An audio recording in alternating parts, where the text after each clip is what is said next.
ಪ್ರದೇಶದಲ್ಲಿ ಕಾಡಾನೆ ಮತ್ತೆ ಪ್ರತ್ಯಕ್ಷವಾಗಿದೆ. ಅದು ಕೂಡ ಮರಿಯಾನೆ ಜೊತೆ. ಹೌದು, ಹಲವಾರು ವರ್ಷಗಳಿಂದ ಮರಿ ಜೊತೆ ಕಾಡಾನೆ ಇಲ್ಲಿಯೇ ಬೀಡು ಬಿಟ್ಟಿದೆ. ಆದ್ರೆ 2 ದಿನಗಳ ಹಿಂದೆ ಈ ಆನೆ ಮತ್ತೆ ಸ್ಥಳೀಯರಿಗೆ ಕಾಣಿಸಿಕೊಂಡಿದೆ.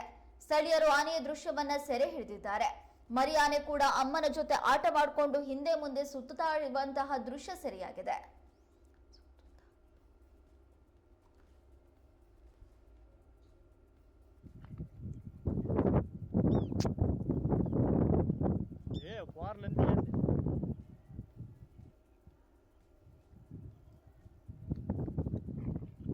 क्यों आणले चार वर्षात इथे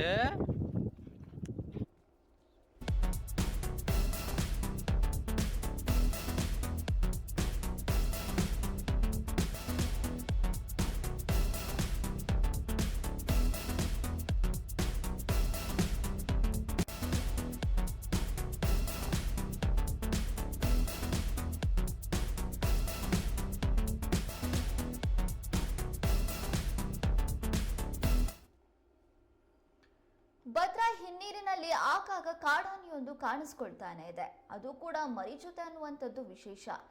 ಈ ಒಂಟಿ ಸಲಗ ತನ್ನ ಮರಿಯೊಂದಿಗೆ ಆಗಾಗ ಕಾಣಿಸಿಕೊಳ್ತಾ ಇರುವಂತದ್ದು ಈ ಭಾಗದ ಜನರಲ್ಲಿ ಆತಂಕಕ್ಕೆ ಕಾರಣವಾಗಿದೆ. ಹಲವಾರು ವರ್ಷಗಳಿಂದ ಕಾಡಾನೆ ಇದೇ ರೀತಿ ಕಾಣಿಸ್ಕೊಳ್ತಾ ಇದೆ. ಇದೀಗ ಮರಿಯಾನೆ ಜೊತೆ ಕೂಡ ಕಾಣಿಸ್ಕೊಂಡಿದೆ. ಇದನ್ನ ಅಲ್ಲಿರುವಂತಹ ಸ್ಥಳೀಯರು ತಮ್ಮ ಕ್ಯಾಮೆರಾದಲ್ಲಿ ಸೆರೆ ಹಿಡಿದಿದ್ದಾರೆ. ನೀವೀಗ ದೃಶ್ಯದಲ್ಲಿ ನೋಡ್ತಾ ಇರುವಂತದ್ದು ಕೂಡ ಭದ್ರಾ ಹಿನ್ನೀರಿನಲ್ಲಿ ಆಗಾಗ ಕಾಣಿಸ್ಕೊಳ್ತಾ ಇರುವಂತ ಕಾಡಾನೆ ಮತ್ತು ಅದರ ಮರಿಯ ದೃಶ್ಯ. ಕಾಡಾನೆಯ ಸುತ್ತ ಅದರ ಮರಿ ಅಲ್ಲಿ ಇಲ್ಲಿ ಓಡಾಡ್ತಾ ಇದೆ. ಅದನ್ನು ನೋಡಿರುವಂತಹ ಸ್ಥಳೀಯರು ತಮ್ಮ ಮೊಬೈಲ್ ಫೋನ್ನ ಕ್ಯಾಮೆರಾದಲ್ಲಿ ಸೆರೆ ಹಿಡಿದಿದ್ದಾರೆ. ಈ ಕುರಿತು ಅರಣ್ಯ ಇಲಾಖೆಯವರು ಕ್ರಮ ಕೈಗೊಳ್ಳಬೇಕು ಅಂತ ಒತ್ತಾಯಿಸ್ತಾ ಇದ್ದಾರೆ.